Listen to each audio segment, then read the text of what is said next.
Une joie donc des Espagnols qui contraste bien entendu avec la déception des supporters argentins. On va prendre justement la direction de Buenos Aires en Argentine pour retrouver notre correspondante Flora Genoux. Bonsoir Flora. Alors, il faut le dire, malgré la défaite, c'est tout un pays qui salue le beau parcours de ses joueurs dans cette Coupe du Monde. Oui, c'est ça. Il y a eu des sentiments très variés, en fait, de la déception, bien sûr, celle de voir Lionel Messi trébucher sur la dernière marche, alors qu'il vivait probablement sa dernière Coupe du Monde à l'âge de 39 ans. Mais j'ai surtout vu des Argentins bons perdants qui reconnaissaient la supériorité de jeu de l'Espagne, considérée comme une grande rivale. Et puis, il y a surtout une reconnaissance pour cette équipe argentine qui a entraîné son pays loin dans le mondial, qui lui aussi fait vivre de grandes émotions avec ces victoires qui ont été arrachées lors des dernières minutes de jeu pendant la compétition.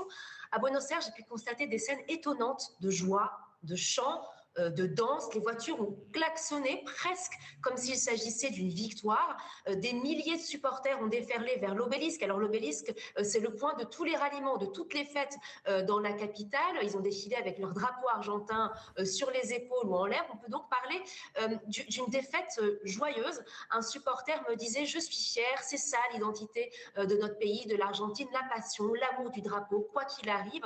Il y a aussi un très grand amour pour Lionel Messi. Les Argentins le remercie de les avoir fait rêver, de les avoir aussi représentés partout dans le monde. Les supporters les plus fervents s'apprêtent maintenant à recevoir une partie de l'équipe argentine à l'aéroport à Buenos Aires.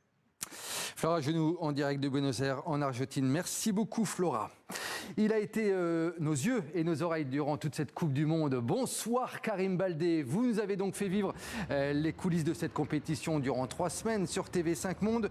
Vous venez d'entendre Flora Genoux en Argentine qui nous racontait qu'en Argentine, on salue effectivement le beau parcours des partenaires de Messi. Mais la presse internationale, elle, n'est pas vraiment tendre avec les Argentins qui pointent du doigt leur attitude, leurs petites phrases et même parfois leurs mauvais gestes.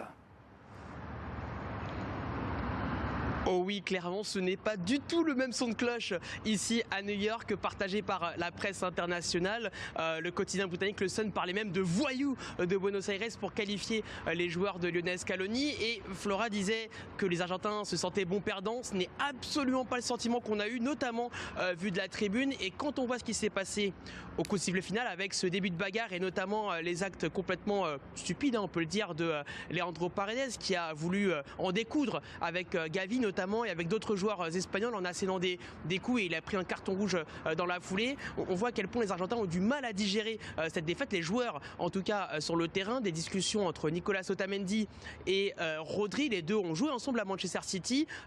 Otamendi reprochant à Rodri d'avoir fait la pleureuse, je cite, pendant toute la semaine précédant la finale. Donc on n'a pas du tout ce sentiment de bon perdant et lorsque les Argentins ont décidé de tourner le dos au podium pendant que les Espagnols recevaient leur médaille et la coupe, ça aussi ça a beaucoup fait jaser au sein de la presse internationale. Et dans la tribune, je peux vous dire que même des journalistes qui n'étaient pas espagnols étaient émis aux larmes, presque soulagés de voir la victoire de l'Espagne, mais surtout la défaite de l'Argentine et la victoire du football tout simplement, parce que quand on revient sur le scénario d'hier, l'Argentine n'a eu aucun tir cadré, ils ont eu une seule grosse occasion par l'intermédiaire de Simeone à la toute fin de la prolongation, mais sinon ça a été le néant absolu en termes de jeu. Donc l'âme, l'état d'esprit, c'est sympathique, mais quand même on salue quand même la qualité de jeu développée par l'Espagne tout au long de la compétition et notamment lors de la phase à élimination directe.